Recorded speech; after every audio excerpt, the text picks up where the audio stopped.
जय हिंद।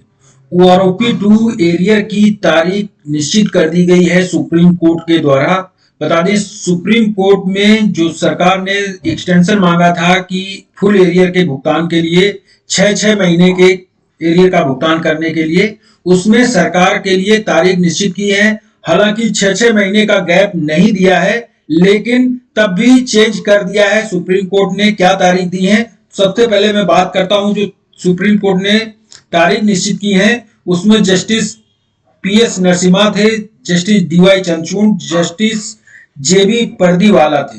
इन्होंने क्या तारीख दी है बता दें। सुप्रीम कोर्ट ने सरकार को काफी खरी खोटी सुनाई, लेकिन आखिरकार चली तो सरकार की ही। सबसे पहले तो एरियर की तारीख बता देते हैं। एरियर ओआरओपी एरियर की एक्स सर्विसमैन की जो तारीख है OROP arrear payment family pensioners अगर हैं, या गैलेंट्री अवार्ड विनर्स हैं, या डिसेबल सोल्जर हैं, इनके लिए पेड की तारीख, पेड करने की, एरियर की पेड करने की, फुल एरियर की पेड करने की तारीख है 30/4/2023। यानी कि 30 अप्रैल 2023 तक आपका फुल एरियर पेमेंट कर दिया जाएगा। अगर पहली किस्त आ चुकी है तो बाकी जितना बैलेंस बचा है वो सारा एरियर पेड कर दिया जाएगा। अगर किसी का नहीं भी आया है तो भी उसका 30/4/2023 तक पेड कर दिया जाएगा। OROP arrear payment of ex serviceman above 70 years, 70 साल से ऊपर के लिए 30/6/2023 तारीख निश्चित की है। 30/6/2023 तक फुल एरियर पेमेंट कर दिया जाएगा जिनकी एज 70 साल से भी ज्यादा है। रिमेनिंग जो एक्स सर्विसमैन है, पेंशनर्स हैं, उनका 31/8/2023 को दूसरी किस्त मिलेगी, 31/8/2023, और तीसरी किस्त 30/11/2023, और चौथी किस्त 28/2/2024। यानी कि 28 फरवरी 2024 तक आपकी चारों किस्तें होंगी जो नॉर्मल एक्स सर्विसमैन है। इसमें बता दें कि 2024 फिर जुलाई से आपका फिर ओआरओपी रिवीजन, थर्ड रिवीजन तैयार हो जाएगा। यानी कि फिर सरकार इसको 2029 तक खींचेगी, यानी कि फिर आपका ऐसे ही चलता रहेगा। तो क्या सरकार इसको एक साथ पेड करके और बाकी एक साथ करने की कोशिश क्यों नहीं कर रही है, इस पर बड़ा सवाल है।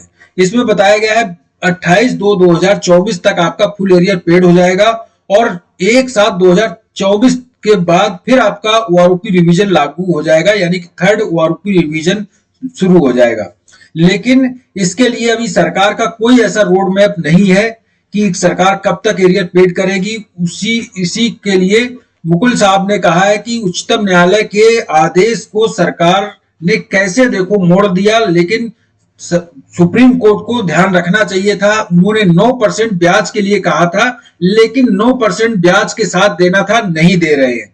यानी कि जो सुप्रीम कोर्ट ने 9% का कहा था वो भी 9% बाद में सुप्रीम कोर्ट ने कैंसिल कर दिया है। यानी कि आपको सिर्फ एरियर ही मिलेगा, इसका कोई ब्याज नहीं मिलेगा। इन्होंने कहा है चाहे जो हो, हमारे बीच के भक्त अब भी इस सरकार को वोट देंगे। भक्त का मतलब है जो मोदी को सपोर्ट करते हैं उनको भक्त कहते हैं। लेकिन बता दें कि अगर मोदी को वोट नहीं देंगे तो बाकी किस पार्टी को, ऐसा कौन सी पार्टी लग रही है जिसको वोट दे दे वो जीत जाए। कांग्रेस को देने से क्या फायदा, जो कांग्रेस खुद इतने दिन अटका के रखी थी ओआरओपी। तो कांग्रेस के अलावा अगर कोई विकल्प ऐसा दिखे तो आदमी, एक्स सर्विसमैन सोचे भी कि उनको वोट दें। किसको वोट दिया जाए, क्योंकि कांग्रेस ही एक विकल्प लग रही है, और उनको अगर वोट देते हैं तो फिर आप सबसे बड़ा अन्याय कर रहे हैं, क्योंकि कांग्रेस ने इतने साल तक मामला अटकाया है। मोदी ने भले ही मामला अभी तक अटकाया है, लेकिन कुछ तो मिला है ना। जब कांग्रेस थी उसमें तो कुछ भी नहीं मिल रहा था, अब आपको कुछ तो मिल रहा है। इस वीडियो में इतना ही। थैंक यू, जय हिंद।